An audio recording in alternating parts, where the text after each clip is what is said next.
All right, y'all, I'm going to shoot it to you straight. One of the biggest challenges I've been facing lately as a creator is this: trying to figure out the line between staying religiously consistent and also putting out crap. Like maintaining the stamina to be able to consistently put out good content that I actually believe in, that I've worked really, really hard on, and I think actually has something valuable to say. And I know this might sound crazy, but those of you who have been putting out a lot of work for a long period of time, I think you might know what I'm talking about. I mean, sure, there's this idea that you can just put out anything and play the numbers game, right? So you put out 5 million different pieces of content or whatever, and you hope one of them works. And I get that.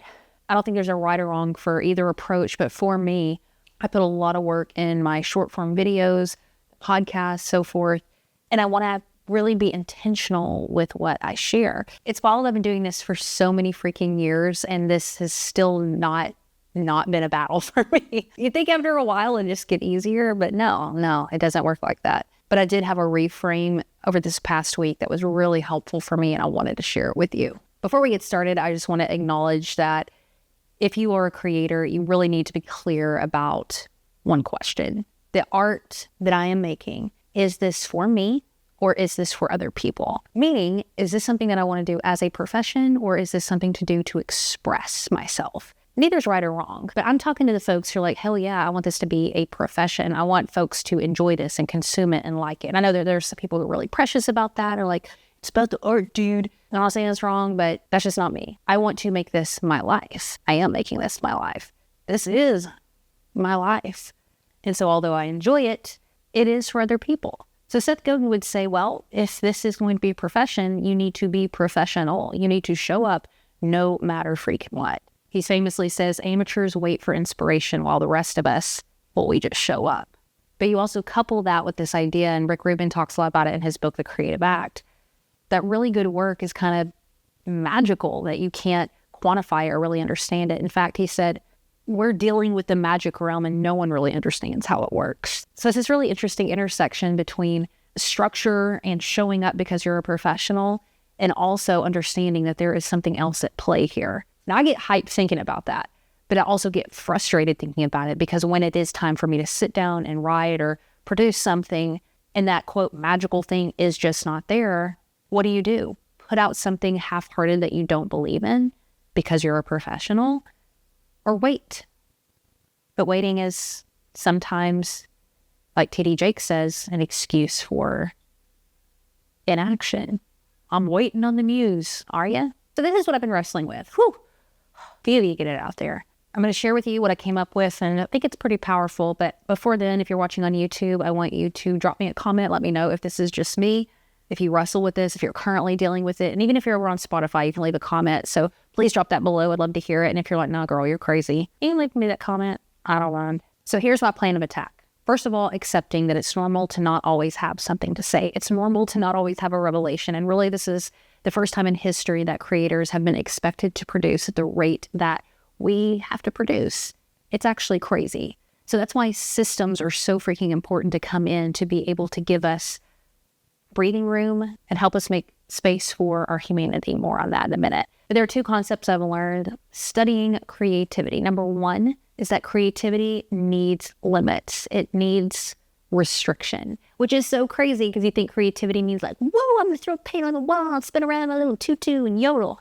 No, man. Whenever we are left with an open page, sometimes we become paralyzed because too many options actually doesn't enhance our creativity, but paralyzes it. I've talked about this so many times when it comes to short form content or whatever, that if you feel paralyzed, there's an invitation in there to add restriction. What I mean by this is add time limits, or force yourself to only make something in this one particular room or in this one particular way. And ironically, the weird thing with that is it forces your brain to think in an innovative way because it feels safe to do that. Weird, right? And one tactical way that I've been doing this, as I've been kind of struggling with this whole like, I don't feel inspired, is setting time limits to my writing and forcing myself to write only within a certain time limit. I know this sounds crazy. If you want to dig into the specifics of what I've been doing, I'm sharing it with my unlisted community. I have unlisted YouTube videos that it's very unedited, y'all. It's just like the most raw ass stuff ever, documenting type vibe. But I used ChatGPT this past week instead of a really, really strict writing schedule. You can check that out over at heatherparody.com/BTS to be able to see that. But for me, when I started feeling uninspired, ironically, I added in more restriction, which is so counterintuitive, but it freaking worked. Setting a timer for 40 minutes or forcing myself to say something as quickly as I could without overthinking it. It actually kind of pushed me past my own resistance. Now, I know a lot of creatives really resist when I start talking about structure because they're like, I'm free, man. I'm a hippie. I like space and freedom, and that's why I'm a creative. Here is an interesting way to think about it. If you were to picture your creative work, your gift as a performer, like visually see it as a performer. Maybe you are a performer, but see your gift, see your creative work as its own entity. Now imagine it's standing on a stage in front of a ton of people. I want you to picture the stage itself. Do you see it? That stage is the structure in which your creative gift can stand. It gives the platform for your gift. So when folks say to me, and I get it, they feel suffocated or like structure cramps their vibe, they don't understand that structure is actually establishing a stage in which your gift can be seen. It's not your enemy, it's your platform. This kind of falls back on this idea that Seth Godin talks about in The Practice, where he says we don't ship our work because we're creative. We're creative because we ship our work. If you're struggling with inspiration and ideas and getting into your creative flow, ironically, put in structure. Now, here's where it gets super interesting. The second thing that I've learned about creativity, number one, is that it needs structure. It needs restriction. But number two is it also needs space. And so ironically, the structure needs to include space. How weird is that? If you've ever studied the 4 stages of flow, I believe this comes from cardiologist Dr. Herbert Benson. He's the founder of the Mind Body Medical Institute, something like that. He was pretty important. They came up with the 4 stages of flow. The first part of flow was struggle. Oh, watch out. That's the easy part. You know what I'm saying? The second stage was release. The third was flow. And the fourth was rest or recovery. So struggle, release, flow, rest. So struggle. This is where I see the structure come in, right? I get to the very end of my rope. I've done everything. I've put pen to paper. Then I've let it go. And then flow happens. And he actually goes into what's happening on a biochemical level where hormones are released at certain phases. It's actually really wild. I'll link it up in the show notes where you can learn a little bit more about it. But this is what I've been really bad about is in my structure, adding in time for release and rest. I feel guilty a lot resting. I feel guilty going out and looking at a tree. By the way, I love doing that. I feel a lot of pressure that I'm not doing something or producing, and that is where my drain has come in.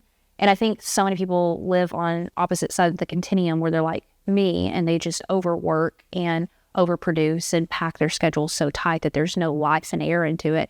And there's people on the other side too, or they have absolutely no structure. And so it's been very hard for them to build because they're doing all of the breathing, but they won't stand up on their feet and freaking walk. So what I've been practicing even this week is putting in intentional spaces of breathing, of rest, of release.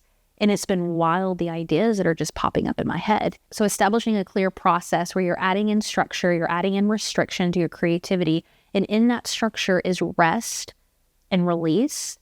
Not too much, enough. Everybody be resting and releasing, you know what I'm saying? Get back to work sometimes. That was the American coming out of me, sorry. But back to Seth Godin, The Practice. Sorry, I keep quoting it, it's just so good. He has this idea that if we focus on the process, the outcome is inevitable. So we're not focused on the outcome like, oh my God, I've got to be creative. We add in the process and believe that the outcome is there. It's just like Atomic Habits, I believe. He says we don't rise to our goals, but we fall to our habits or something like that. So if my outcome is not there, like I felt like it hasn't been over the past few weeks, I know for me that is a structural process issue, not that I don't have enough creative things to say. And here's one last thought for you, just a little sidebar. Sometimes we don't have to come up with something new, but just creative ways to say the same things. Again, I know for me, I feel like everybody watches my work so closely, and heaven knows that's not true. And instead of feeling like that I have to constantly come up with new material, perhaps there's an invitation for me to get more creative with the way that I say things. Just a throwaway idea for whoever needed that one. Listen, I hope this was helpful. I want to be raw and real with you about what I'm working through. Nobody has it all together. If you feel that freaking tug on your heart to go the unconventional path, I hope you do. It's not easy, but Lord Jesus, is it worth it? Love you guys. I'll see you next week.